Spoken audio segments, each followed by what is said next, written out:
কত মর্যাদা। লাইলাতুন নিসফি মিন শাবান, এই শাবান মাসের 14 তারিখ মধ্য রজনী কত গুরুত্বপূর্ণ। এখান থেকে প্রমাণ পাওয়া যায় উম্মতে মুহাম্মাদির আল্লাহ কি দরজা দিয়েছেন। হযরতে ঈসা রূহুল্লাহ এক সময় সফরে বেরিয়েছেন, ভ্রমণ করতে করতে পাহাড়ের উপরে উঠেছেন। একবার দরুদ শরীফ আল্লাহুম্মা।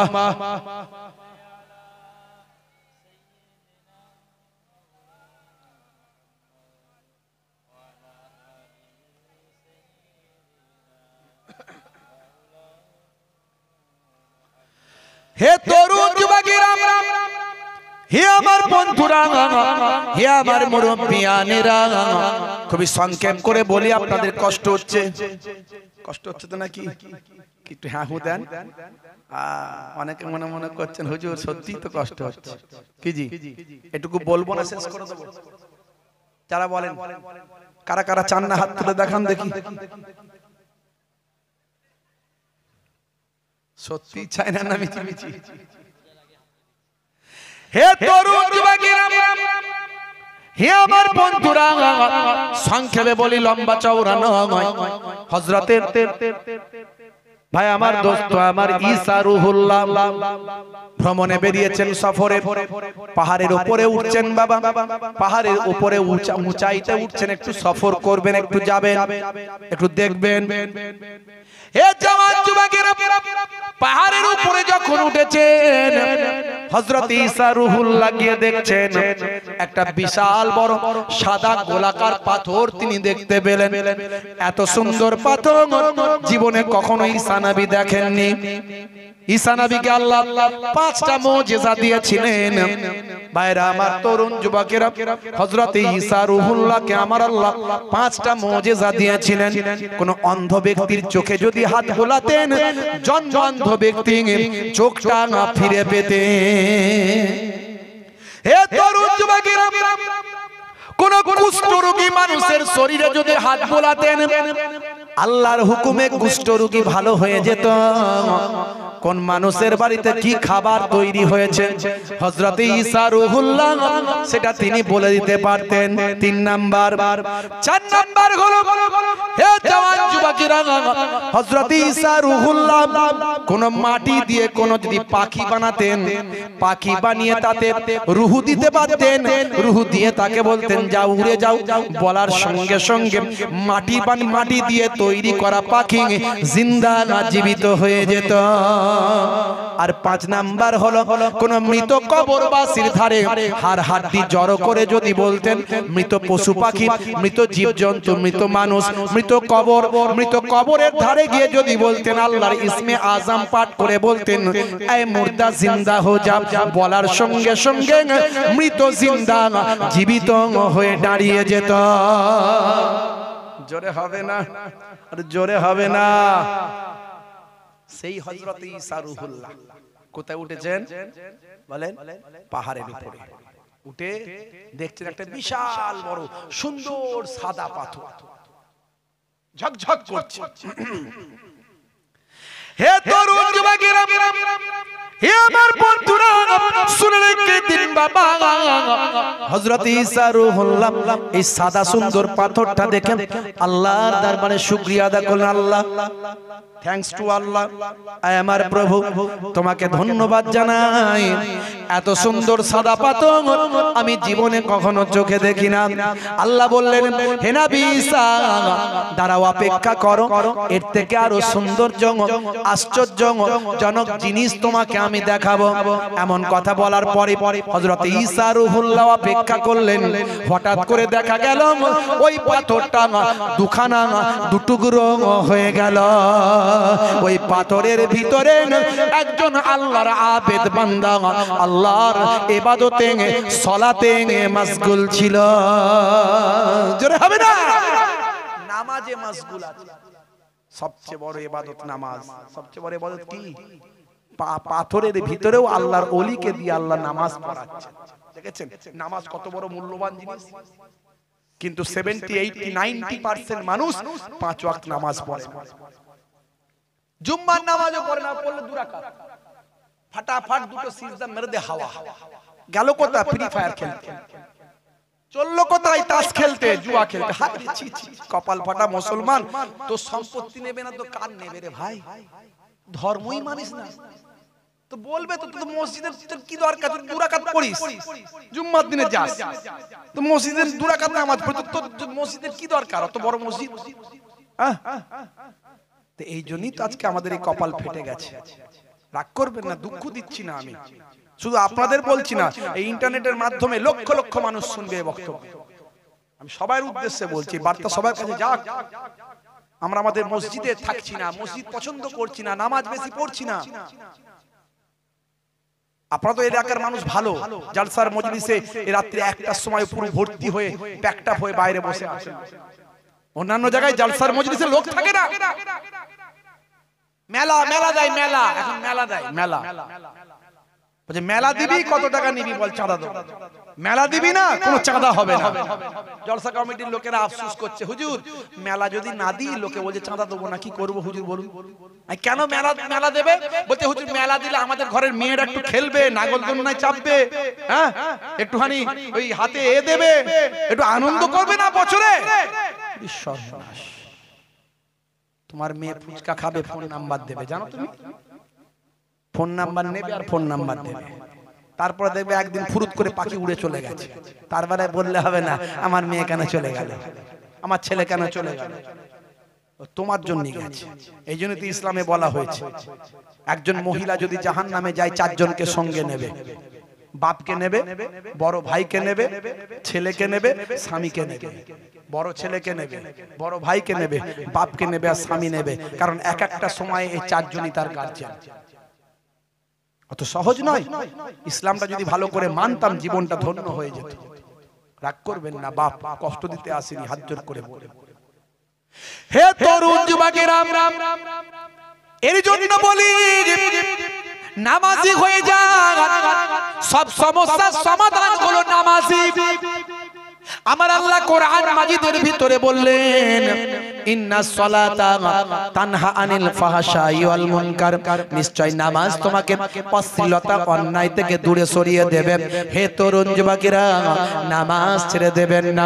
যদি কোনো ব্যক্তি ইচ্ছাকৃতভাবে এক ওয়াক্তের নামাজ ছেড়ে দেয়, যদি কোনো ব্যক্তি ইচ্ছাকৃতভাবে নামাজ ছেড়ে দেয়, বেনামাজির জন্য আমার আল্লাহ হাদিস পাক থেকে প্রমাণ 14টা শাস্তি রেখেছে। 14টা শাস্তি সংক্ষেপে বলি। দুনিয়াতে হবে 5টা শাস্তি, দুনিয়াতে হবে 5টা শাস্তি। 1 নাম্বার হলো বেনামাজি বান্দার চেহারাতে কোনো নূরের জ্যোতি থাকবে না, কালো হোক আর ফর্সা হোক, নামাজি বান্দাদের চেহারায় একটা নূর থাকে, দেখবেন, লক্ষ্য করবেন। বেনামাজি বান্দার চেহারায় কোনো নূরের জ্যোতি থাকবে না, 1 নাম্বার। 2 নাম্বার হলো বেনামাজি বান্দা রুজিতে কোনো বরকত হবে না, খালি বলবে নাই নাই, এত ইনকাম করি দেখতে পাই না, হুজুর তাবিজ দাও, কোনো তাবিজে কাজ হবে না। বেনামাজি বান্দা রুজি বরকত হবে না, তার রুজিতে কোনো ভাই আমার বরকত হবে না। 2 নাম্বার। 3 নাম্বার হলো বেনামাজি বান্দা যদি কোনো ভালো কাজ করে লোকে বলবে ভালো, কিন্তু আল্লাহর দরবারে সওয়াব পাবে না। 3 নাম্বার। 4 নাম্বার হলো বেনামাজি বান্দা নিজের জন্য যেটা দোয়া চাইবে সে দোয়া কবুল হবে না। বেনামাজি বান্দার জন্য 5 নাম্বার হলো ইমাম সাহেবকে যদি দিয়ে দোয়া চাওয়ায়, ছোট হুজুরের নাতি পিন্নাগরি হুজুরের পোতা মোহেবুল্লাহ হুসাইনি যদি দোয়া চায়, কোন আল্লাহর ওলি বান্দাও যদি দোয়া চায়, বেনামাজি বান্দার জন্য দোয়া কবুল হবে না। 5 নাম্বার। 5টা দুনিয়াতে, আর মারা যখন যাবে মৃত্যুর সময় হবে 3টে। বলবো বলবো বলবো শুনবেন? বলবো না কষ্ট হয়ে যাচ্ছে? ছেড়ে দেবো, রাত হচ্ছে তো কষ্ট হচ্ছে। আপনারা দৃষ্টিভাবে শুনছেন বলে বলছি, আসলে আপনাদের সঙ্গে একটা মহব্বত হয়ে গেছে তো, ভালোবাসা, কয়েক বছরের ভালোবাসা একটা আপনারা দিয়েছে, আর আমিও তাই বলে ফেলছি। এমনি খুব সবাই জানে কমিটির ছেলেরা আমি খুব পরিশ্রম আমার হয়ে যায়, জানেন তো। সারা দিন সে সকালবেলা আমি 8টা, 8:30, 9টার সময় বেরোই, আর ভোরের বেলা যখন ঢুকি তখন ফজরের আজান। এই যে এখন যাব বাড়িতে ফজরের আজানের সময়, আবার ফের 8টা, 8:30টায় বেরোবো। সারা দিন রাত আমার এইভাবে চলছে, বছরে 8 মাস 9 মাস, 8 মাস 9 মাস, বুঝতে পারছেন? বলে হুজুর আপনি এত স্পিরিট পান কোথায়? মানে আমার স্পিরিটের কোনো ক্ষমতা নাই, যা দেওয়ার আল্লাহ, নানাদের দোয়া, 5 জনের ভালোবাসার দোয়া। আপনি বলেন কি করে হুজুর 2 ঘন্টার জায়গায় কোথায় 2.5 ঘন্টা হয়ে যাচ্ছে? আমি হাতে সময় থাকলে হয় 2 ঘন্টা করি, জলসা করি। যদি হাতে সময় থাকে অনেক সময় হয়ে যায়, শেষ করতে পারি না, মানুষ চাই তখন হয়ে যায়। হে তরুণ যুবকেরা, সংক্ষেপে বলবো, লম্বা চওড়া নয়, মৃত্যুর সময় হবে 3টে শাস্তি। 1 নাম্বার হলো মৃত্যুটা হবে বেইজ্জতের সঙ্গে, অপমানের সঙ্গে মৃত্যু হবে।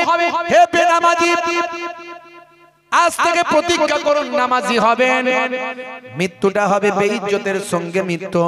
2 নাম্বার হলো ক্ষুধার্ত অবস্থায় মৃত্যু হবে, প্রচন্ড ক্ষুধা থাকবে মৃত্যুর সময়।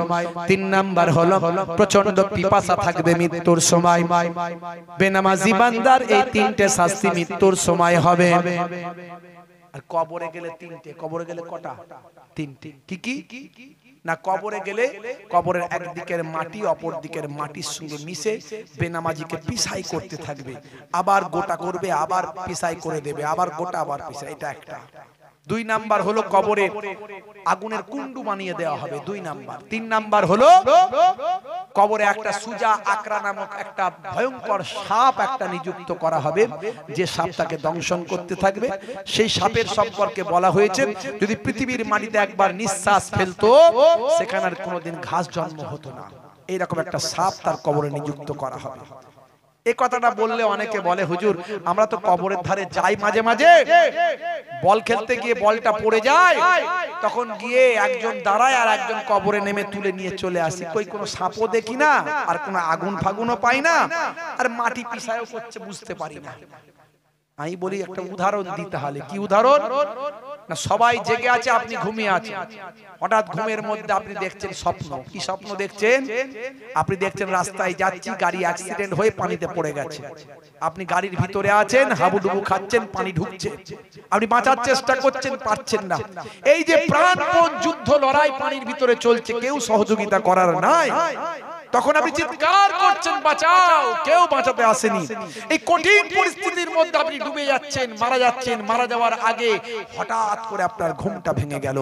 এই যে ভয়ঙ্কর শাস্তি, কষ্ট, যন্ত্রণা অনুভব করলেন, এটা কি সবাই বুঝতে পারলো না আপনি একা পারলেন? একা পারলেন। কবরে দেওয়ার পরে ওই কবরবাসী পারবে বুঝতে, আর কেউ বুঝতে পারবে না। এটা উদাহরণটা দিলাম। আর কিয়ামতের দিনে হবে 3টে শাস্তি। কিয়ামতের দিনে তার বিচারটা হবে কঠিন ভাবে, শক্ত বিচার করা হবে। 1 নাম্বার, 2 নাম্বার হলো আমার আল্লাহ তাআলা তার দিকে রহমতের দৃষ্টিতে তাকাবেন না, এটা হলো 2 নাম্বার। আর 3 নাম্বার হলো হে যুবক, 3 নাম্বার শাস্তি হলো ভাই আমার ফারিস্তারা তাকে টানতে টানতে জাহান্নামের দিকে নিক্ষেপ করে দেবে, বড় জিল্লাতের সঙ্গে অপমানের সঙ্গে জাহান্নামে তাকে ছুঁড়ে ফেলে দেওয়া হবে। এই 3টে শাস্তি কিয়ামতের দিবসের পরে হবে। হে যুবকেরা আজ থেকে প্রতিজ্ঞা করো নামাজ ছাড়বো না, বলুন ইনশাআল্লাহ, বলুন ইনশাআল্লাহ। কারা কারা নামাজ পড়বেন হাত তুলে দেখান তো দেখি, মাশাআল্লাহ, নারে তাকবীর, নারে তাকবীর। যারা হাত তোলেননি, ক্যান্সার হতে পারে না, প্যারালাইজ হতে পারে না, হার্ট অ্যাটাক হতে পারে না, সবাই নামাজ পড়বেন, বলুন ইনশাআল্লাহ, বলুন ইনশাআল্লাহ। নামাজ ছেড়ে দেবেন। নামাজকে বলো না কাজ আছে, কাজকে বলো আমার নামাজ আছে। জোরে হবে না, জোরে হবে না। হে তরুণ যুবকেরা, এখুনি শেষ করছি, এটুকু বলে আল্লাহর ওলি, আল্লাহর মাহবুব বান্দা পাথরের ভিতরে নামাজ পড়ছিলেন, সালাত আদায় করছিলেন। হযরত ঈসা রূহুল্লাহ অবাক হয়ে গেলেন, পাথরের ভিতরে আল্লাহর মাহবুব বান্দা ইবাদত করছেন। হযরত ঈসা রূহুল্লাহ আল্লাহর দরবারে শুকরিয়া আদা করলেন। আমার আল্লাহ বললেন, হে নবী ঈসা, এর থেকে আরো আশ্চর্যজনক কথা তোমাকে শোনাবো। ওই ব্যক্তির নামাজটা শেষ করতে দাও। ওই মানুষটা মানুষটা যখন সালাম ফেরালেন হযরত ঈসা রূহুল্লাহকে চিনতে পারলেন। হযরত ঈসা রূহুল্লাহ সালাম কালামের পর হযরত ঈসা রূহুল্লাহ বললেন, বাবা বাবা আল্লাহর মাহবুব বান্দা, আপনি কত বছর এই পাথরের ভিতরে ইবাদত করছেন, আমার আল্লাহ আপনাকে কিভাবে জীবিত রেখেছেন? ওই মানুষটি বলেছিল, হুজুর আমি এইভাবে 400 বছর আল্লাহর ইবাদতে আছি। আর এই 400 বছর পাথরের ভিতরে আমার আল্লাহ কুদরতি বাতাস, কুদরতি ভাবে পানি, কুদরতি ভাবে ফল ফ্রুট দিয়ে আমার আল্লাহ আমাকে জীবিত রেখেছেন। হে তরুণ যুবকেরা, হযরত ঈসা রূহুল্লাহ আল্লাহর দরবারে শুকরিয়া আদায় করলেন, আল্লাহকে থ্যাঙ্কস জানালেন। আল্লাহ বললেন, হে ঈসা রূহুল্লাহ, আমি কি তোমাকে এর থেকেও আরো আশ্চর্য কথা শোনাবো? হযরত ঈসা রূহুল্লাহ বললেন, মাবুদ, এর থেকে আর আশ্চর্য কি কথা হতে পারে? আল্লাহ বললেন, তবে শোনো, শুনে রেখে দাও হে নবী ঈসা রূহুল্লাহ, আখিরি জামানায় যে নবী আসবেন জনাবে মুহাম্মাদুর রাসূলুল্লাহ সাল্লাল্লাহু আলাইহি ওয়াসাল্লাম, সেই নবী আমার কাছে এত প্রিয়, নবিউল আম্বিয়া তাকে করেছি, ইমামুল আম্বিয়া তাকে করেছি। শুধু তাই নয়, সেই নবীর উম্মতকে আমি আল্লাহ কত ভালোবাসি। শুনে রেখে দাও হে নবী ঈসা রূহুল্লাহ, সেই নবীর উম্মত শুনে রেখে দাও, নিসফু শাবান, লাইলাতুন নিসফি মিন শাবান, শাবান মাসের 14 তারিখের রাত্রিতে একটা রাত যদি সেই উম্মতে মুহাম্মাদি নবীর উম্মত যদি ইবাদত করে কাটায়, হে তরুণ যুবকেরা, আমার আল্লাহ জানিয়েছিলেন, হে নবী ঈসা রূহুল্লাহ, সেই উম্মতে মুহাম্মাদির যদি উম্মতেরা নিসফু শাবান, শাবান মাসের মধ্য রজনীতে একটা রাত যদি আমি আল্লাহর ইবাদতে কাটাই, এই এক রাতের দরজা মর্তবা এই 400 বছরের এই আল্লাহর আমার মাহবুব বান্দার ইবাদতের থেকে আরো উত্তম হবে। জোরে হবে না? আরে জোরে হবে না? নারী দেখবে ভাইরা আমার। হযরত ঈসা রূহুল্লাহ অবাক হয়ে গেলেন। এমনি কি ঈসা রূহুল্লাহ বলেছিলেন, ইয়া আলাইতানি কুনতু মিন উম্মতে মুহাম্মাদিন, হায় হায় হায়, আমি যদি উম্মতে মুহাম্মাদি হয়ে যেতাম। আমার আল্লাহ বলেন, হে নবী ঈসা, আপনাকে আপনার এই দোয়াকে কবুল করে নিলাম, আখিরি জামানায় আপনাকে আমি পাঠাবো উম্মতে মুহাম্মাদি করে। জোরে হবে না? ঈসা নবী আসবেন না আসবেন না? তো নবী আসা তো শেষ, তিনি কি নবী হয়ে আসবেন নাকি? না, তিনি আমার নবীর উম্মত হয়ে আসবেন। জোরে বলুন সুবহানাল্লাহ। ভাইরা আমার, তরুণ যুবকেরা আমার, সেই নবীর উম্মত আমাদেরকে আল্লাহ করেছেন, আমরা নামাজ ছেড়ে দেব না। ছাড়বো? ছাড়বো? সবচেয়ে বড় ইবাদতটা করুন, জীবনটা ধন্য হয়ে যাবে। নামাজ, নামাজ। দাদা হুজুর করছি, দাদা হুজুর নামাজ ছেড়ে দিয়ে হননি বাপ, নামাজ ছেড়ে দিয়ে হননি। আর নামাজ যদি আমরা ছেড়ে দিই, দাদা হুজুর আমাদেরকে চিনবেন কিনা তার গ্যারান্টি নাই। বাবা আমি নামাজ পড়ে আল্লাহর ওলি হয়েছি, আর তুমি নামাজ ছেড়ে দিয়ে আমার ভক্ত হয়েছো, হতে পারে কখনো? নামাজটা পড়ুন বাপ, নামাজ ছাড়বেন না। আর একটা কথা বলি, আমি অনেক সুন্নতের কথা বলি, আজ আর সুন্নতের কথা বলতে পারিনি, তবু টাচ দিয়ে দিচ্ছি কোনগুলো সুন্নত দুই একটা বলে দিচ্ছি। ডান দিকে কাত হয়ে ঘুমানো সুন্নত, বসে পানি পান করা সুন্নত, চেটে পুচে খাবার খাওয়া সুন্নত, পায়ের পোশাক যেন পায়ের গিরার নিচে পুরুষদের না যায়, এটা সুন্নত। মা আসফালা মিনাল কাবাইনি মিনাল ইজারে ফিন্নার, বুঝতে পারছো? মেয়েদের পর্দা করতে হবে, স্বামীর সঙ্গে ভালো ব্যবহার করতে হবে, স্বামীর মনে দুঃখ দিলে হবে না।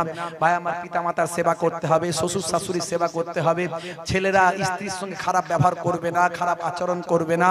রাস্তা দিয়ে যাচ্ছ, পেরে কাঁচ ভাঙা পাথর পড়ে আছে, সরিয়ে দাও সুন্নত। ছোটদের স্নেহ করো সুন্নত, বড়দের সম্মান করো সুন্নত, হাসি মুখে কথা বলা সুন্নত, মেহমানদারি করা সুন্নত। কত সুন্নত বলবো, অনেক সুন্নত, কিন্তু কবরে গেলে এই সুন্নত গুলো যা বললাম একটাও দেখা যাবে না। দেখা যাবে? কিন্তু একটা সুন্নত দেখা যাবে, সেটা মুখের দাড়ি। কি দেখা যাবে? মুখের দাড়ি। অনেকে দাড়ি রাখতে লজ্জা পান, আমি বলবো বিরাট কোহলি তো আমার আপনার থেকে পপুলার ব্যক্তি, তার তো লজ্জা লাগেনি। হরভজন সিং এর লজ্জা লাগে? লিওনেল মেসির লজ্জা লেগেছে? তাদের মুখে দাড়ি আছে। পৃথিবী বিখ্যাত বিখ্যাত পণ্ডিত ভাই আমার, বর্তমান ভারতের সম্মানীয় প্রধানমন্ত্রী, তার মুখে দাড়ি আছে। তারা সব মুখের সৌন্দর্যের জন্য, ফ্যাশনের জন্য অনেকেই দাড়ি রেখেছেন, অনেকে ধর্মীয় কারণে দাড়ি রেখেছেন। আমরা যে দাড়িটা রাখবো নবীর সুন্নত মনে করে রাখবো। দাড়িটা ছোট হোক, আপনার বড় দাড়ি রাখতে মুহিবুল্লাহ হুসাইনির মতো দাড়ি রাখতে গেলে ইমানের শক্তি লাগবে, অনেক সময় লাগবে। এত বড় দাড়ি রাখবো না, এখন পারবো না, ঠিক আছে, আপনার ইমানের শক্তি যখন বেড়ে যাবে তখন মুহিবুল্লাহ হুসাইনির থেকেও বড় দাড়ি হয়ে যাবে। এখন যতদিন না হয় ততদিন ছোট দাড়ি রাখুন। কিন্তু কতদিন বাঁচবেন গ্যারান্টি আছে? গ্যারান্টি নাই। আজ বেঁচে আছেন, কাল নাও থাকতে পারে। আপনি কবরে চলে যাবেন, কখন কবরে চলে যাবেন গ্যারান্টি নাই। মুনকার নাকির ফেরেশতা যখন কবরে যাওয়ার পর বলবে মান রব্বুকা, দেখতে পাবে নবীর সুন্নত বলে ওই ছোট হলেও দাড়িটা রাখা হতে পারে, ওই দাড়িটা তখন হবে নাজাতের জারিয়া। জোরে হবে না? এই দুটো জিনিস নিয়ে বাড়ি যাবেন, ওয়াজ শোনা সার্থক, আজকের মেহনত সার্থক, আজকের ওয়াজ শোনা সার্থক যদি দুটো জিনিস নিয়ে বাড়ি যান। এক হলো নামাজ, এক হলো দাড়ি। ভাইরা আমার, কিন্তু এই রকম ওয়াজ যাতে মানুষের কাছে পৌঁছায়, এরকম কথা যাতে মানুষের কাছে পৌঁছায়, তার জন্য এই জান্নাতের বাগানটাকে জিন্দা রাখতে হবে। কথা ঠিক না ভুল? জান্নাতের বাগানটাকে কায়েম রাখতে হবে। তো সেই কায়েম রাখতে গেলে একটু আপনাদের সহযোগিতা ছাড়া হবে না। আপনারা গত বছরও দিয়েছিলেন ভালোবেসে, আমাকে বেশি বলতে হয়নি, কারণ কথা বলতে গিয়ে রাত হয়ে গেছে। আমি আর বেশি সময় নেব না, আপনারা খুব তাড়াতাড়ি বলে দেবেন। আপনারা জানেন আল্লাহর কোরআন বলছে মান জাআ বিল হাসানাতে ফালাহু আসরু আমসালিহা, বান্দা এক দিবি আমি আল্লাহ তোকে 10 দেব। আমার নানা জান ছোট হুজুর কেবলা বলতেন, দিয়ে ধন বোঝে মন কেড়ে নিতে কতক্ষণ। আজ যে ধনী কাল সে ভিখারি। আমি আমার নিজের চোখে দেখেছি। এই কদিন আগে আমি বোম্বাই গিয়েছিলাম জলসায়, আমি সেখানে গিয়ে বলছিলাম, এই বোম্বাইয়ের জমিনে আমি এর আগে প্রোগ্রামে জলসায় এসেছিলাম, সেখানে এসে আমি তখন বলেছিলাম, দেখেছিলাম একজন ব্যক্তির কাছে 100 জন লোক কিছু কম বেশি কাজ করত, আমার দেশে বাড়ি, সে আজকে অন্যের দোকানের কারিগর হয়ে গেছে। আল্লাহ সবই পারেন। আবার এমন অনেক দেখেছি আমি, অন্যের দোকানে কাজ করতো, এখন সে কোটি কোটি টাকার মালিক হয়ে গেছে। আল্লাহ সবই পারেন। আমার আল্লাহ চাইলে হার্ট অ্যাটাক দিতে পারেন, ক্যান্সার দিতে পারেন, প্যারালাইজড বানাতে পারেন, ভেলোর পাঠাতে পারেন, চেন্নাই পাঠাতে পারেন, লক্ষ লক্ষ টাকা খরচ করাতে পারেন। আবার মন বুঝে আল্লাহ ধন দেন, দানের বদলে সম্মান রেখে দেন, দানের বদলে সুস্থ করে দেন, দানের বদলে হেফাজত করে দেন, দানের ফজিলত অনেক। সেই ফি সাবিলিল্লাহ জান্নাতের বাগানে 8টা জান্নাতের একটা না একটা যেন নসিব করেন। দুনিয়ার অফিস বন্ধ, আল্লাহর অফিস খোলা। আল্লাহকে খুশি করার জন্য যদি আমি দুটো জাতের কথা বলে থাকি, আমার নিয়ত যদি আল্লাহকে খুশি করার জন্য হয়, মানুষকে হেদায়েতের জন্য যদি হয়, আমার আল্লাহ যদি কবুল করেন, তাহলে সেই কবুলিয়াতে যাতে আপনিও অধিকারী হতে পারেন, শামিল হতে পারেন, তার জন্য জান্নাতের বাগানে 8 জন ভাই একটু হাতটা তুলে বলবেন 1001 টাকা করে দেবেন। ফি সাবিলিল্লাহ 1001 টাকা বলবেন। আল্লাহু আল্লাহ আল্লাহ আল্লাহু আল্লাহ আল্লাহ আল্লাহ আল্লাহ আল্লাহ। অন্তর থেকে জোরে সোরে একটু আল্লাহকে স্মরণ করলে আল্লাহ আপনাকে স্মরণ করবে। আল্লাহ আল্লাহ আল্লাহ আল্লাহ আল্লাহ।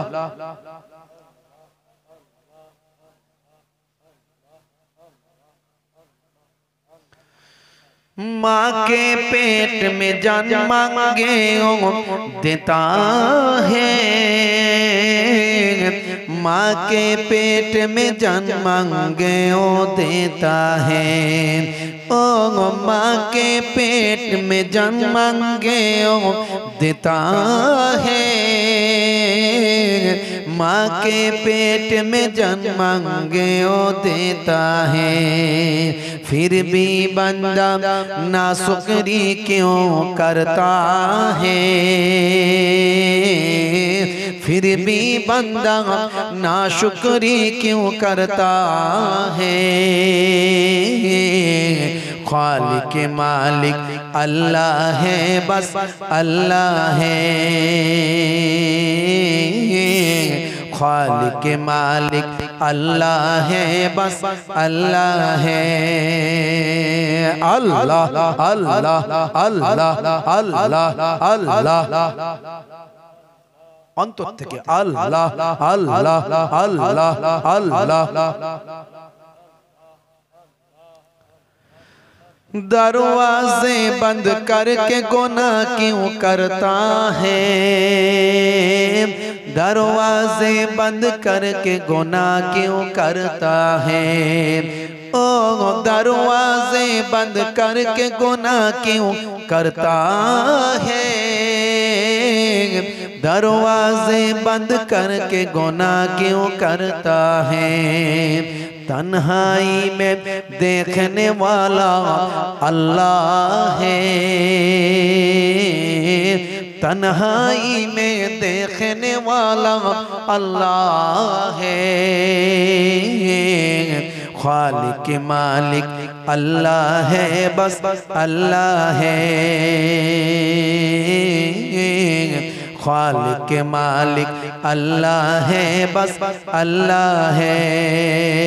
ला इलाहा इल्लल्लाह, अर्जुरे ला इलाहा इल्लल्लाह, ला इलाहा इल्लल्लाह मुहम्मदुर রাসূলুল্লাহ। কি বলতে হয় জোরে বলেন, সাল্লাল্লাহু আলাইহি ওয়াসাল্লাম।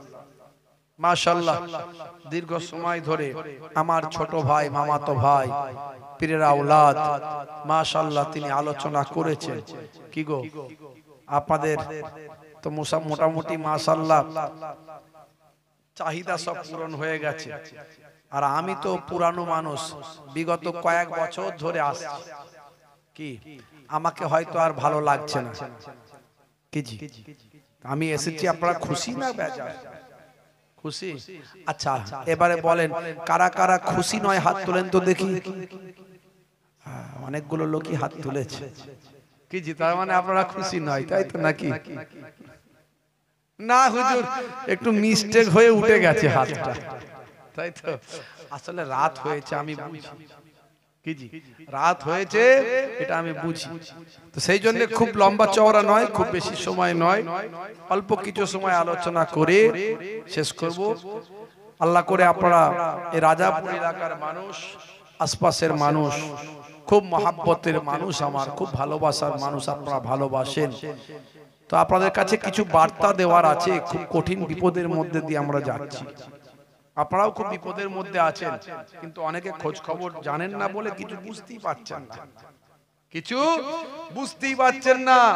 কবরস্থান আপনার তো, আপনার বাপের দেওয়া জায়গা, তাই তো নাকি? আপনার দাদুর দেওয়া জায়গা, আপনার চাচার দেওয়া জায়গা, কবরস্থান আপনার, কিন্তু চাবি থাকবে কেন্দ্র সরকারের হাতে। তাদের লোক আসবে, এখানে থাকবে। আপনি যখন আপনার দাদু মরে যাবে, বাপ মারা যাবে, তাদের কাছে গিয়ে বলবেন স্যার চাবিটা খুলে দিন, আমার দাদুকে একটু দাফন করব। বলে এখন আমার টাইম নাই, আমি এখন একটু রেস্টে আছি, তোমার দাদুকে ডেড বডিটাকে বাইরে রাখো, আমাদের লোক ঘন্টাখানেক পরে যাবে, তখন খুললে তখন ঢুকবে। তো আপনার জায়গা, আপনার সম্পত্তি, চাবি থাকবে তাদের হাতে। তাহলে কি রকম কঠিন বিপদে আছি বুঝতে পারছেন তো? হ্যাঁ, সে বিল পাস হয়ে গেছে, বিল পাস হয়ে গেছে। আমি কিছুটা বলবো আপনাদের সামনে। গতকালকে কলকাতায় একটা রানী রাসমণিতে এই ওয়াকফ নিয়ে সমাবেশ ছিল। আগামী দিন প্রত্যেক জায়গাতে সমাবেশ করতে হবে, প্রত্যেক জায়গাতে বুঝিয়ে দিতে হবে। চাবি তোমাদের কাছে থাকলেও ডুপ্লিকেট চাবি আমরা বানাতে পারি। কথা ঠিক না ভুল? আমার জায়গা, আমার সম্পত্তি, চাবি আমি আলাদা তৈরি করে ফেলবো, এটা বুঝিয়ে দিতে হবে।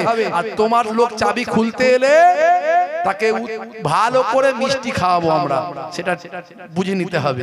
সেই বার্তা দিতে হবে যাতে করে তাদের এই প্ল্যান প্রোগ্রাম নস্যাৎ হয়ে যায়। ভাইরা আমার, কিছু আলোচনা আমি করব, সে বিষয়গুলো নিয়ে আলোচনা করব। যারা আশেপাশে আছেন, রাস্তাঘাটে দোকান বাজারে আছেন, একটুখানি মেহেরবানি করে বসে যান। খুব অল্প সময় আলোচনা, মাশাআল্লাহ মজলিস পুরোপুরি ভর্তি আলহামদুলিল্লাহ। যারা রাস্তাঘাটে দোকান বাজারে হয়তো একটু চাটা খেতে গেছেন, এসে বসে যান। খুব অল্প সময় আমরা আলোচনা করব। আল্লাহ রাব্বুল আলামিন আমাদেরকে মানুষ হিসাবে সৃষ্টি করেছেন, কিন্তু পৃথিবীর শ্রেষ্ঠ মহাজীব করেছেন, পৃথিবীর শ্রেষ্ঠ মহাপ্রাণী করেছেন, মহাজীব করেছেন, আশরাফুল মাখলুকাত করেছেন। আমাদের কিছু নৈতিক দায়িত্ব আছে। বাপ হে তরুণ যুবকেরা, হে আমার বন্ধুরা শুনে রেখে দিন বাবা, জেনে রেখে দেন আমার আল্লাহ তাআলা আপনাকে আমাকে পৃথিবীর সর্বাপেক্ষা শ্রেষ্ঠত্ব দান করেছেন বাবা। লাকাদ কাররামনা বানি আদম, আমি আদমের আওলাদকে উচ্চ মর্যাদা উচ্চ সম্মান দান করেছি। হে তরুণ যুবকেরা, হে আমার বন্ধুরা, হে আমার মুরব্বিয়ানেরা, শুনে রেখে দিন বাবা, আমার আল্লাহ বলছেন হে দুনিয়ার মানুষ শুনে রেখে দাও, লাকাদ খালাকনাল ইনসানা ফি আহসানি তাকবীম, আমি মানুষকে সর্বাপেক্ষা সুন্দর করে সৃষ্টি করেছি। হে জওয়ান যুবকেরা, আমার আল্লাহ আপনাকে আমাকে পৃথিবীর শ্রেষ্ঠত্ব দান করলেন, সর্বাপেক্ষা সুন্দর করলেন, সর্বাপেক্ষা মেধা দান করলেন, সর্বাপেক্ষা সম্মানিত করলেন। হে তরুণ যুবকেরা, আমার আল্লাহ আপনার আমার জন্য, ভাই আমার দোস্ত আমার আল্লাহ বললেন হে দুনিয়ার মানুষ শুনে রেখে দাও, হে দুনিয়ার মানুষ জেনে রেখে দাও, আমি তোমাদেরকে জোড়াই জোড়াই সৃষ্টি করেছি। তোমাদের জন্য আমি আল্লাহ তাআলা নিদ্রাকে আরামের বানিয়েছি, তোমাদের জন্য আমি আল্লাহ তাআলা দিনকে কাজের বানিয়েছি, কাজকর্মের জন্য দিন বানিয়েছি। আর তোমাদেরকে আমি আল্লাহ ওয়াজআলনাল লাইলা লিবাসা, আমি আল্লাহ তোমাদের জন্য রাতকে পোশাক বানিয়েছি। সবকিছু নিয়ামত আমি আল্লাহ তোমাদের দিয়েছি। হে তরুণ যুবকেরা, এত নিয়ামত দিয়ে তোমাদের কাছ থেকে একটা জিনিস চেয়েছি, মা খালাকতুল জিন্না ওয়াল ইনসা ইল্লা লিয়াবুদুন। জোরে হবে না ভাইরা আমার ক্যামেরাওয়ালা ভাইরা, এরা তো মিডিয়ার মানুষ, বুঝতে পারছেন তো, এরা ইসলামের কথাগুলো মানুষের কাছে পৌঁছে দেয়, এদের একটা অবদান আছে, দিনের প্রতি অবদান আছে। কিন্তু আমি এদেরকে বলি, তোমরা প্রত্যেক দিন কেন আমার রেকর্ডিং করো ভাই? তোমরা অন্তত 10 দিন ছাড়া একবার করে রেকর্ডিং করো, 10 দিন ছাড়া একটা করে ভিডিও ছাড়ো, মানুষের কাছে ওয়াজ পৌঁছাও। আরো এত হুজুর আছে, প্রত্যেক দিন যদি আমার বক্তব্য মানুষ শোনে তো মানুষ শুনতে শুনতে তো মাথা খারাপ হয়ে যাবে। প্রত্যেক দিন আমার ওয়াজ 10টা চ্যানেল থেকে চলছে, প্রত্যেক দিন বেরোচ্ছে, 10টা ইউটিউবওয়ালা আমার ওয়াজ ছাড়ছে প্রত্যেক দিন। আর আপনারা কত শুনবেন আমার ওয়াজ? তো আমার ওয়াজ শুনে শুনে আপনারা মুখস্থ হয়ে যাবে। কি কথা ঠিক না? এত ভাই রেকর্ডিং তোমরা আমার করো না দয়া করে তোমরা। আর এই মজলিসে এবার কি হয় যে অনেকেই একজন অবজেকশন করে গেলেন, হুজুর আমাদের দেখতে অসুবিধা হচ্ছে। আমি বলবো ওরা যখন রেকর্ডিং করবে আপনারা রেগে যাবেন না, কারণ ওদেরকে একটু বুঝে সুঝে করতে হবে যাতে মানুষের অসুবিধা না হয়। আবার ওরা না হলে, এই মিডিয়া পার্সন যদি না থাকে, ইসলামের কথাগুলো লক্ষ লক্ষ কোটি কোটি মানুষের কাছে পৌঁছাবে না। এটাও দরকার আছে, ইসলামের জন্য দরকার আছে। আমাদের এই মিডিয়া পার্সন তারা অনেক মেহনত করেন, পরিশ্রম করে, আর তাদেরকেও যখন রেকর্ডিং করবেন যাতে জনগণের অসুবিধা না হয় সেদিকে লক্ষ্য রেখে করতে হবে। কিন্তু আমার তাদের কাছে একটা অবজেকশন যে আপনারা প্রত্যেকদিন আমার ওয়াজ ছাড়বেন না, মার্কেটে ছাড়বেন না। কত লোকে ওয়াজ শুনবে একজন মানুষের বলুন তো? আমার মনে হয় পশ্চিমবঙ্গে, এই পশ্চিমবঙ্গে আমার ওয়াজ প্রত্যেকদিন যত বের হয় মার্কেটে, দ্বিতীয় কারো এত বের হয় বলে আমার জানা নাই। আপনাদের জানা আছে কিনা জানি না, আমার জানা নাই। আমি তো দেখছি, আমাকে দেখাচ্ছে লোকে, হুজুর আজকে আপনার 10খানা চ্যানেল থেকে আপনার ওয়াজ বের হলো, আজকে আপনার 6খানা চ্যানেল থেকে বের হলো। সর্বনাশ করেছে। তো লোক তো মাথা খারাপ হয়ে যাবে। এত ওয়াজ শুনবে কে? এত ওয়াজটা শুনবে কে? আমি অনুরোধ করব আমার মিডিয়া পার্সনস ভাইদেরকে, প্রত্যেকদিন রেকর্ডিং করার দরকার নেই। আমার কাছে তো ওহী আসে না, নবীর কাছে ওহী আসে, ঠিক না? নবী পাক নতুন নতুন কথা বলতেন প্রত্যেকদিন। আমি তো আর নতুন নতুন কথা প্রত্যেকদিন বলতে পারবো না। 10 দিন গেলেও একটা নতুন নতুন কথা কিছু বলতে পারি, 10 দিন গেলেও কিছু আবার স্টাডি করে পড়াশোনা করে আবার একটু বললাম। কিন্তু প্রত্যেকদিন তো আজকে যেটা বলেছি কালকে আবার নতুন বলেছি, সম্ভব নয়। তাহলে আপনাদের 10 দিন ছাড়া ছাড়া রেকর্ডিং করুন, প্রতিদিন আসার দরকার নেই কষ্ট করে। হ্যাঁ, আমি অনেক বলছি কিন্তু ভাইরা শুনছেন না। আমি অনুরোধ করব মিডিয়া পার্সন, আপনারা দিনের কাজ করছেন, বাবা মা যেন মানুষের অসুবিধা না হয় সেটাও লক্ষ্য রাখবেন ভাইরা আমার। তো যাই হোক, কিছু কেমন অসুবিধাগুলো যদি হয় আপনাদের, সেগুলো আপনারাও মেনে নেবেন যে মিডিয়ার মানুষেরা দিনের কাজ করছে, দিনের কথাগুলো। ওরা তো গান রেকর্ডিং করে ছাড়ে না, ওরা তো কোনো বাজনা রেকর্ডিং করে ছাড়ে না, ওরা তো কোনো আপনার কি বলবো ওই যে এখন সব বিভিন্ন রকম ড্রামা নাটক, হ্যাঁ, বিভিন্ন রকম রাস্তাঘাটে অ্যাক্টিং করে বিভিন্ন রকম খেলা। আপনার বলছে মিষ্টি কতগুলো খেতে পারবি বল, দেখা গেল একজন 50টা মিষ্টি খেয়ে নিল, সে ফার্স্ট, তাকে একটা পুরস্কার দিল। তারপরে দেখা যাচ্ছে এখন চোখটা বেঁধে দিল, দিয়ে বলছে একটা লাঠি নিয়ে একটা হাঁড়ি ভাঙ। হ্যাঁ, তো হাঁড়ি ভাঙতে গিয়ে দেখলো মহিলারা সব হাঁড়ি ভাঙতে শুরু করে দিল, বুঝতে পারছেন, একদম ভালো করে রেডি হয়ে প্রিপারেশন নিয়ে কোমরে গামছা বেঁধে সব হাঁড়ি ভাঙা শুরু করলো চোখ বন্ধ করে।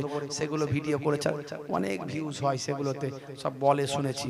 তো তাই এগুলো তো সেগুলো করে না, এগুলো আল্লাহ আল্লাহ রাসূলের কথা মানুষের কাছে পৌঁছাচ্ছে। আলহামদুলিল্লাহ, এদের ওসিলায় দিনকে মানুষের কাছে পৌঁছে যাচ্ছে। অনেক মানুষ আমাদেরকে বলে হুজুর আপনাকে চোখে কোনোদিন দেখিনি, আপনার ওয়াজ প্রতিদিন শুনে কিন্তু হুজুর আমি দাঁড়িয়ে রেখেছি। সেটা এদের মেহনত, এদের জন্য হয়েছে। অনেক মানুষ বলে হুজুর আপনার ওয়াজ শুনে আমি নামাজি হয়েছি। আজকে মালঞ্চ বাজারে আমাকে ধরে নিয়ে গেছে, ভিতরে বাজারের ভিতরে ধরে নিয়ে গেছে আমার 8-10টা ভাই, ধরে নিয়ে গিয়ে বলে হুজুর আপনার ওয়াজ আমরা প্রত্যেকদিন শুনি। এই যে দেখছেন মুখের দাড়ি, এই দাড়ি আপনার ওয়াজ শুনে শুনে হয়েছে। আপনাকে চোখে দেখিনি, আজকে আমাদের সঙ্গে যেতেই হবে। দোকানে নিয়ে গিয়ে বসিয়ে চা পানি মিষ্টি ফিষ্টি খাইয়ে খাবো না, ছাড়বে না। তো বুঝতে পারছেন অনেক সময়। তো এই মানুষগুলো প্রতিদিন আমাকে বলে এরকম। তো এদের মেহনতে এদের উপর রাগ আপনারা করবেন না। অনেক মানুষ অনেক জায়গাতেই দেখি মিডিয়ার লোকেদের উপর রেগে যায়, কেন বাবা তোরা এসেছিস, কেন আমক তো না। ওরা করুক, ওরা দিনের প্রচার করছে। এখন সোশ্যাল মিডিয়া, আমার ইসলাম ভাই আমার আধুনিকতার বিরুদ্ধে নয়, ইসলাম আধুনিকতার পক্ষে। এই যে ক্যামেরা যেটা হচ্ছে এটা জায়েজ, এটা না জায়েজ নয়। হ্যাঁ, এটা জায়েজ। এটা হচ্ছে আয়নার মতো। আপনি আয়নার সামনে গেলেন, আপনার ছবি উঠলো, আবার আয়না থেকে সরে গেলেন, ছবি নাই। এটা আপনি খুলবেন, ওয়াজ শুনতে পাবেন, টিপে দেবেন, বন্ধ হয়ে যাবে, আর নাই। বুঝতে পারছেন? তো এর মাধ্যমে যদি মানুষের কাছে ইসলাম পৌঁছে যায়, দিন পৌঁছে যায়, আলহামদুলিল্লাহ। এর মাধ্যমে গান পৌঁছাচ্ছে, এর মাধ্যমে আরো অনেক খারাপ খারাপ জিনিস পৌঁছাচ্ছে মানুষের কাছে। তো যত মানুষ এইটা পৌঁছাবে তত মানুষ খারাপ থেকে দূরে থাকবে, বলুন না ইনশাআল্লাহ। হে তরুণ যুবকেরা, হে আমার বন্ধুরা, শুনে রেখে দিন বাবা, জেনে রেখে দেন। হে মুসলমান, আজকে আমি একটা কথা বলবো। আমার আল্লাহ আপনাকে আমাকে উম্মতে মুহাম্মাদি করেছেন, পৃথিবীর শ্রেষ্ঠ জীবে পরিণত করেছেন, পৃথিবীর শ্রেষ্ঠ প্রাণীতে পরিণত করেছেন, শ্রেষ্ঠত্ব দান করেছেন।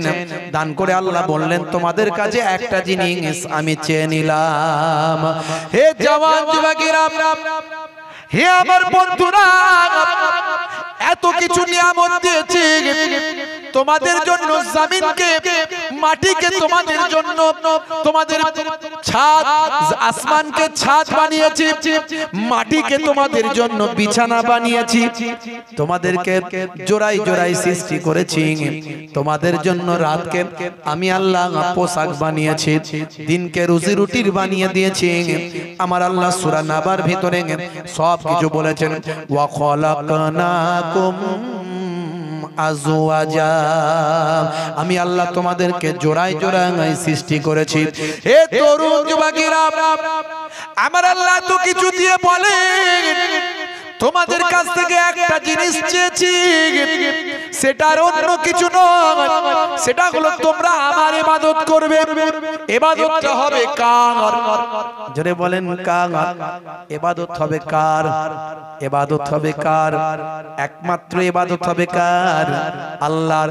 আল্লাহ ব্যতীত আমরা কারো ইবাদত করি না। আল্লাহ ব্যতীত কারো ইবাদত করলে সেটা শিরক হয়ে যায়, আর শিরকের গুনাহ ক্ষমা নাই। আমার আল্লাহ জানাচ্ছেন, মাইয়ুশরিক বিল্লাহি ফাকাদ হারামাল্লাহু আলাইহিল জান্নাত, শিরককারীর জন্য জান্নাত চিরতরে হারাম হয়ে যায়। শিরক থেকে বাঁচতে হবে। যত যাই হোক না কেন আমরা মুশরিক হব না, আমরা মুশরিক হব না। শিরক থেকে আমাদের বাঁচতে হবে। ভাইরা আমার, তরুণ যুবকেরা আমার, আল্লাহ এত নিয়ামত আমাদেরকে দিলেন, আমাদেরকে শ্রেষ্ঠত্ব দান করলেন। সর্বোপরি আমাদের কাছে সবচেয়ে বড় নিয়ামত হলেন আমাদের দয়ার নবী। জোরে বলুন সুবহানাল্লাহ। জোরে হবে না? আমাদের নবী হলেন আমাদের কাছে সবচেয়ে বড় নিয়ামত। ওয়া মা আরসালনাকা ইল্লা রাহমাতাল লিল আলামিন।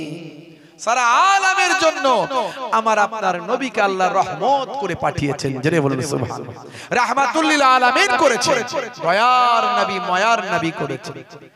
হে তরুণ যুবকেরা, হে আমার বন্ধুরা, হে আমার মুরব্বিয়ানেরা, সেই নবী আপনাকে আমাকে চলার পথ শিখিয়েছেন, আমাকে আপনাকে জীবন যাপনের পথ শিখিয়েছেন, আমাকে আপনাকে রাজনীতি শিখিয়েছেন। দয়ার নবী আপনাকে আমাকে সমাজ নীতি শিখিয়েছেন, পরিবার নীতি শিখিয়েছেন, ব্যবহারিক জীবন যাপনের কথা শিখিয়েছেন। আপনার আমার নবী সবচেয়ে বড় জিনিস যেটা আপনার আল্লাহর কাছ থেকে নিয়েছে আমাদের দিয়েছেন, সেটা আর অন্য কিছু নয়, তার নাম হলো আল কোরআন। জোরে হবে না?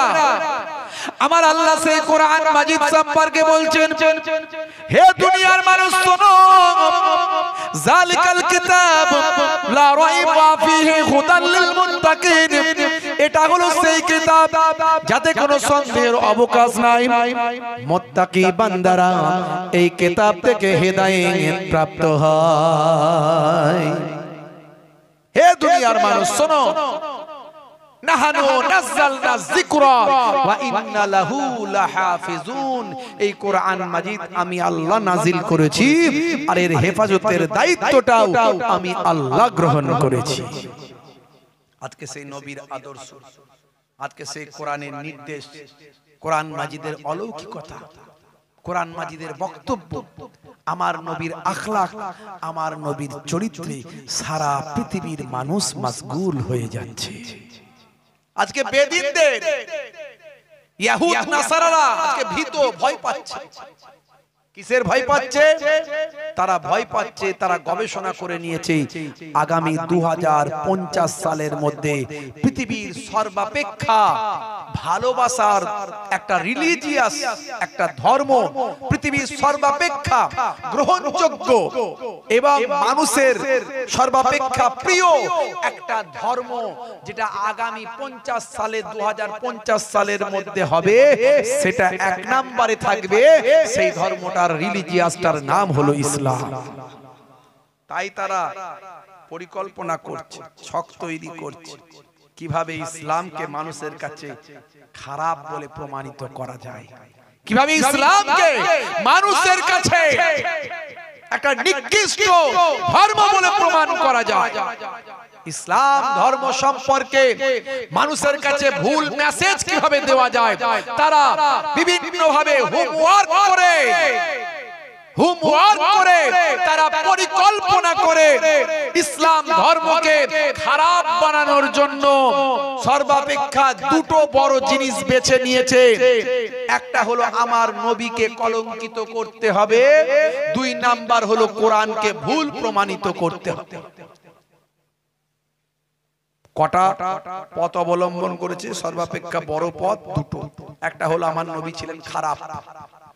এই কয়েকদিন আগে দেখেছেন না, হ্যাঁ, মাঝে মাঝে আমরা দেখি ফ্রান্সে আমার নবীকে নিয়ে কার্টুন তৈরি করেছে, আমেরিকায় আমার নবীকে নিয়ে সিনেমা তৈরি করেছে। ভাই আমার, এর আগে আমরা দেখেছি এই ভারতবর্ষের বুকে আমার নবীকে নিয়ে কটূক্তি করা হয়েছে।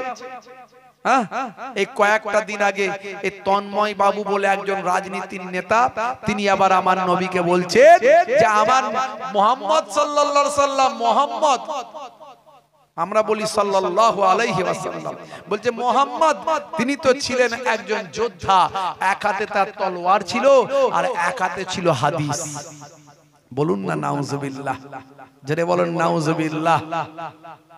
আমার নবী তরোয়াল দিয়ে বিশ্ব জয় করেননি, আমার নবী ভালোবাসা দিয়ে বিশ্ব জয় করেছিলেন, তার আখলাক চরিত্র দিয়ে বিশ্ব জয় করেছিলেন। সেটা পড়তে হবে, জানতে হবে। বিভিন্ন জন বিভিন্ন ভাবে ভুল মেসেজ, ভুল বার্তা ইন্টারনেটের মাধ্যমে দিয়ে মানুষের কাছে ছড়াচ্ছে। আরে আমার নবী ডান হাতে হাদিস আর বাম হাতে তলোয়ার কি করে নেবেন? হাদিস তো নবীর কথা, কাজ, নির্দেশ, এগুলো তো হাদিস। তো সেটা তো নবীর ইন্তেকালের পরে লিপিবদ্ধ হয়েছে। তো নবী জীবন দশায় হাদিস পেলেন কোথায়? আপনার জ্ঞানের অভাব আছে, বয়স বেশি হয়েছে, বয়সটা বেশি হয়েছে কিন্তু জ্ঞানটা কম আছে। যে বিষয়ে জ্ঞান নাই সে বিষয়ে কথা না বলাই ভালো। ইসলাম নিয়ে পড়াশোনা করুন।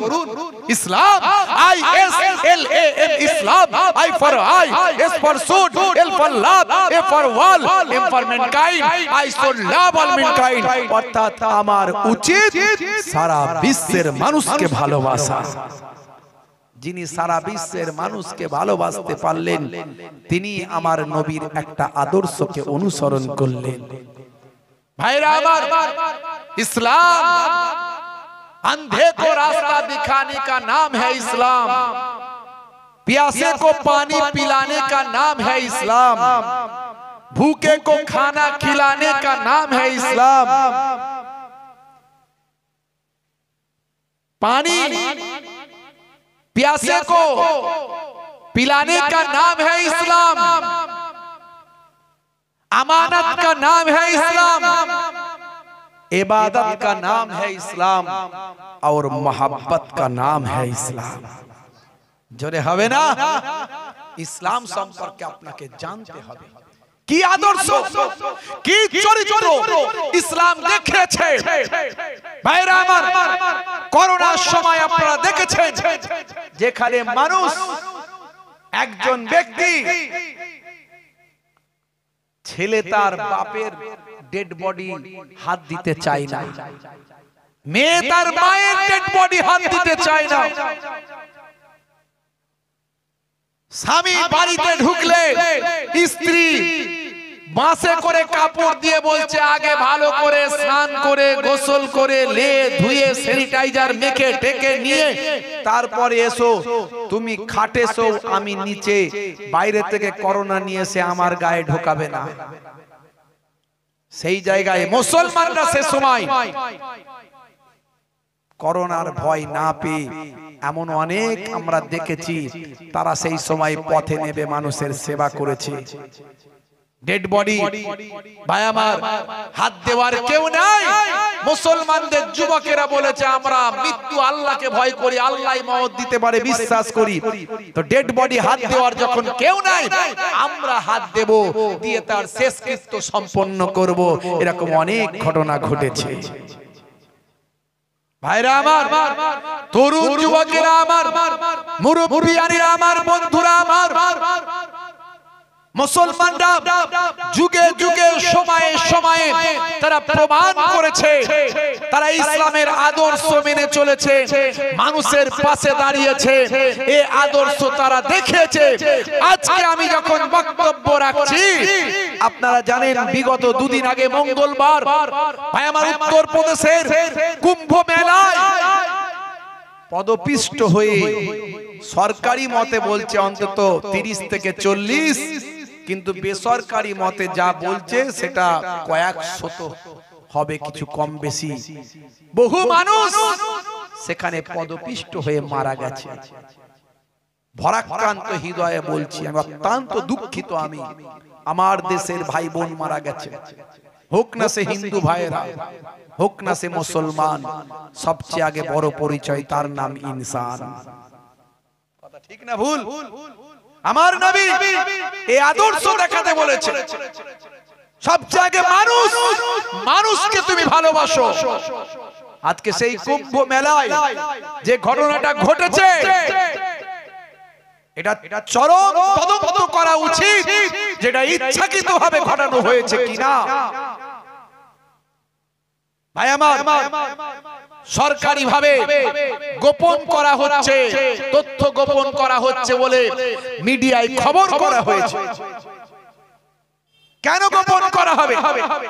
রাত্রির বেলা যেখানে লক্ষ লক্ষ লক্ষ লক্ষ মানুষ যেখানে জামায়াত, কেন তাদেরকে মাইকিং করে বলা হবে তোমরা পুণ্যি করতে এসেছো, তাড়াতাড়ি যাও, সময় শেষ হয়ে যাচ্ছে, স্নান করার জন্য এগিয়ে যাও। কেন এই কথা বলা হবে? একসঙ্গে লক্ষ লক্ষ মানুষ যদি স্নান করতে এগিয়ে যায় তাহলে তো তারা পদপিষ্ট হবে। এটা কি ভাবা হয়নি? এটাকে জানা হয়নি? নাকি ইচ্ছাকৃত হবে এরকম একটা ঘটনা ঘটানোর পরিকল্পনা করা হয়েছে? তার তদন্ত হওয়া উচিত বলে মনে করে প্ল্যান প্রোগ্রাম করে এই পুলওয়ামা হত্যাকাণ্ড হয়েছিল। আপনারা জানেন আমাদের দেশের গৌরব, যারা আমাদের দেশকে সর্বদা পাহারা দিচ্ছেন, সেই পুলওয়ামা ভাই আমার যে সমস্ত সোলজার যারা আমাদের দেশের রক্ষাকারী, যারা নিজেদের জীবনকে বিপন্ন করে দেশের জন্য সদা জাগ্রত, তাদের এত গাড়ি আসছে, সেই রোডটা কি করে সেখানে জঙ্গি অ্যাটাক হলো, এটা কি তদন্ত করে এখনো পাওয়া গেল না? আসলে সোর্সের ভিতরে ভূত। ঘটনাটা কি করে ঘটলো, কি করে সম্ভব হলো? আসলে সে চক্রান্তের কথা কেউ তুলে ধরেনি, এখনো পর্যন্ত সব অজানা। বড় দুঃখ লাগে এই সব ঘটনাগুলো ঘটে, সবের পিছনে রাজনীতি থাকে।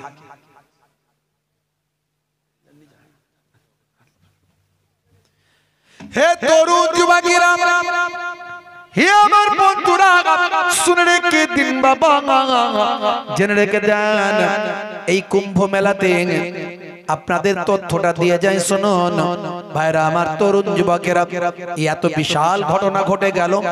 ভরাক্রান্ত হৃদয় নিয়ে বলছি ভাই আমার, প্রত্যেকের জন্য আমরা শান্তি কামনা করি, প্রত্যেকের পরিবারের প্রতি সহানুভূতি জানাই।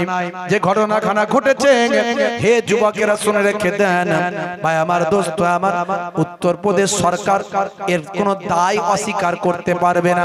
এই ঘটনার পরে বহু ট্রেন বাতিল হয়ে গেছে, বহু মানুষ ভাই আমার অনাহারে অর্ধাহারে দিন কাটাচ্ছে, বহু মানুষ পথ ভুলে হারিয়ে গেছে, বহু পুত্র তার সন্তানকে, তার পিতাকে পাচ্ছে না, বহু পিতা তার পুত্রকে খুঁজে পাচ্ছে না।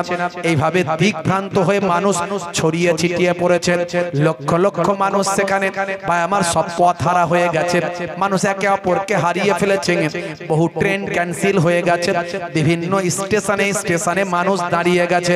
ভাই আমার একটা বিশাল অরাজকতার পরিবেশ তৈরি হয়েছে। এই সময় মিডিয়া খুললে দেখতে পাবেন, হে তরুণ যুবকেরা, কুম্ভ মেলার পাশাপাশি যে মুসলিম গ্রামগুলো আছে, মুসলমানেরাও ভাই আমার মানুষকে সহায়তা করার কাজে, মুসলমানেরা মানুষের বিপদে পাশে দাঁড়ানোর কাজে, ইসলামের আদর্শ মাথায় নিয়ে সবচেয়ে আগে মানুষের সেবা করবে, আগে মানুষ হিসাবে মানুষকে দেখবে, এই আদর্শকে মাথায় নিয়ে। হে তরুণ যুবকেরা, হে আমার বন্ধুরা, কিতাবে বলা হয়েছে, লা ইয়ারহামুল্লাহু মান লা ইয়ারহামুন নাস, যে মনুষ্য জাতির উপর দয়া করে না, মহান আল্লাহ তার উপর দয়া করেন না। মানুষ বিপদে পড়েছে, সেই কুম্ভ মেলায় মানুষেরা এসে, পুণ্যার্থীরা এসে তারা বিপদে পড়েছেন, তাদের পাশে দাঁড়াতে হবে। মুসলিম গ্রামগুলোতে হে তরুণ যুবকেরা, গ্রামের পর গ্রাম মুসলিম গ্রামবাসীগুলো হিন্দু ভাইদের ওই কুম্ভ মেলার পুণ্যার্থীদের নিজেদের বাড়িতে রেখে তাদেরকে খাওয়ানো, আপ্যায়ন, যত্নের কোনো ত্রুটি করছে না। এই আদর্শ ইসলাম দেখায়, এই আদর্শ মুসলমানরা দেখাতে পারে। জোরে হবে না? এটা ইসলাম দেখিয়েছে, এই আদর্শ মুসলমানরা দেখাতে পারে। এই আদর্শ সবাইকে দেখানো উচিত, সবাইকে দেখাতে হবে আদর্শ। ভাইরা আমার, তরুণ যুবকেরা আমার, হে তরুণ যুবকেরা, এই জন্যই বলছি আপনাকে, পৃথিবীর শ্রেষ্ঠ জীব আপনাকে আল্লাহ করেছেন, তার প্রমাণ আপনাকে দিতে হবে। আপনি যে শ্রেষ্ঠ, আপনি যে মহান, ইসলাম 1450 বছর ধরে এই আদর্শের প্রচার করছে। আমার নবী আদর্শের প্রচার করেছে জানেন আপনারা ভাইরা আমার, তরুণ যুবকেরা, একটা ছোট্ট উদাহরণ আপনাদের মাঝখানে দিন। হে মুসলমান, আল্লাহর নবী মসজিদে বসে আছেন, সাহাবায়ে কেরামদের নিয়ে ওয়াজ করছেন। এমন সময় দেখতে পাওয়া যায়, হে তরুণ যুবকেরা, হে আমার মুরব্বিয়ানেরা, শুনে রেখে দিন বাবা, জেনে রেখে দেন। হে মুসলমান, একটুখানি শুনে রাখুন, আপনারা উঠবেন না, ওনাকে নিয়ে ট্রিটমেন্টের জন্য যান বা পানি দেন, একটু আপনারা পানি দেন, ওদিকে নিয়ে যান, ওদিকে সরিয়ে নিয়ে যান, ওদিকে সরিয়ে নিয়ে যান, ওনাকে আস্তে আস্তে গিয়ে বসান, পানি দেন। উনি পড়ে গেছেন, ভয় পাওয়ার কিছু নাই, পড়ে গেছেন, আপনারা কেউ উঠবেন না। আমার কথা শুনেন, হে তরুণ যুবকেরা, কয়েকজন নিয়ে যান, ওনাকে কয়েকজন নিয়ে গিয়ে পানি দেন, ওখানে মোটরসাইকেলে নিয়ে যান আর পানি দেন। পড়ে গেছেন, চলতে গিয়ে পড়ে যেতেই পারে ভাই, কি ভাই পড়ে যেতে পারে না? আপনি পড়ে যান না, হয়ে যেতে পারে, তো কেউ উঠাউঠি করবেন না। হে তরুণ যুবকেরা, খুবই গুরুত্বপূর্ণ কথা, মনোযোগ দিয়ে শুনুন বন্ধুরা আমার। আল্লাহর নবী মসজিদে ওয়াজ করছেন, এমন সময় দেখতে পাওয়া যায়, উঠছেন কেন? কি হলো? তো একজন মানুষ পড়ে গেছে, উঠতে হবে কেন? মসজিদ থেকে জান্নাতের বাগানে নষ্ট করবেন? কি আশ্চর্য রে ভাই, হিরিকে মুসলমান। এই জন্যই দেশের এই অবস্থা, মুসলমানদের এই অবস্থা, হিরিক দিকে শেষ হয়ে গেল। পুচপুচ করে তিরঙ্গা ফেলবে আর কোথায় ভিড় জমেছে সেখানে যাবে, তারপরে যে আসল আসামি ঘটি দিয়ে চলে যাবে, আর তারপর পুলিশ এসে এদেরকে ধরে নিয়ে চলে যাবে। এটা সিম্পল ব্যাপার। হিরিকটা কেন, কি হয়েছে, কেন হয়েছে, দূর থেকে বুঝে নেবেন। ও আচ্ছা, এই জন্য যদি হেল্প করার দরকার হয় কিছু মানুষ হেল্প করবেন, যদি সবাই হেল্প করার দরকার হয় আমরা সবাই হেল্প করব, যদি মনে হয় দু চারজন হেল্প করলেই হয়ে যাবে, মিটে গেল, সবাই মিলে গিয়ে ভিড় করে সেখান থেকে কি হলো, কি হলো? আশ্চর্য ব্যাপার। হিরিকে মুসলমান পুচপুচ করে তিরঙ্গা খাবে, ফেলবার বলে কি হয়েছে, কি হয়েছে, কি হয়েছে বলে ভিতরে ঢুকে পড়বে, আর যে আসামি সে মাল ঘটিয়ে দিয়ে চলে যাচ্ছে, সে আসল লোক বেরিয়ে গেছে। পুলিশ এলো সিভিল ড্রেসে, এই তোমরা চলো থানায়, চলো।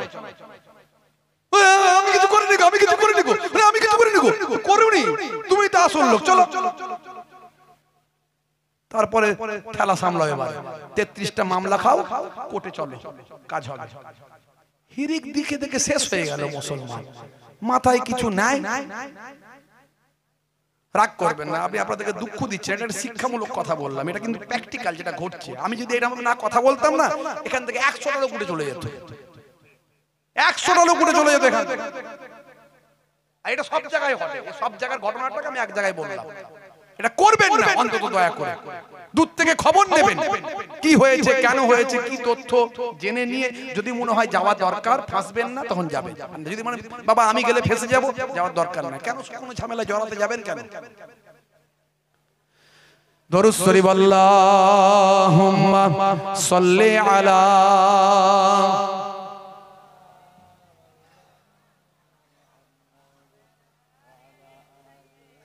কমিটি ভাইরা একটু চা খাওয়াবে তো, কোথায় গেল? হে তরুণ যুবকেরা, হে আমার বন্ধুরা, শুনে রেখে দিন বাবা, জেনে রেখে দেন যে কথাটা বলছিলাম। আল্লাহর নবী ওয়াজ করছেন, মসজিদে বসে বসে সাহাবায়ে কেরামদের মাঝখানে ওয়াজ করছেন। এমন সময় একজন ইহুদিদের এক ভাই, ইহুদি মানুষ মসজিদের ভিতরে ঢুকলো, মসজিদের এক কোণে গিয়ে বসে বসে পেচ্ছাপ শুরু করলো। এই ওয়াজ আপনারা শুনেছেন, মনে করাচ্ছি। হে তরুণ যুবকেরা, হে আমার বন্ধুরা, শুনে রেখে দিন। এমন সময় সাহাবায়ে কেরামদের মাথা গরম, বলে হুজুর এত বড় সাহস, একবার শুধু অনুমতি দিন, আমার মসজিদে আমার ইবাদতের জায়গায় সে পেচ্ছাপ করে, এত বড় সাহস, ইচ্ছাকৃতভাবে করেছেন, একবার শুধু আপনার অনুমতির অপেক্ষায় আছি, একবার যদি অনুমতি দেন তলোয়ারটা নেব, গার্দানে মারব আর দুখানা করে দেব। শৃঙ্খলা শিখিয়েছেন নবী, দেখুন।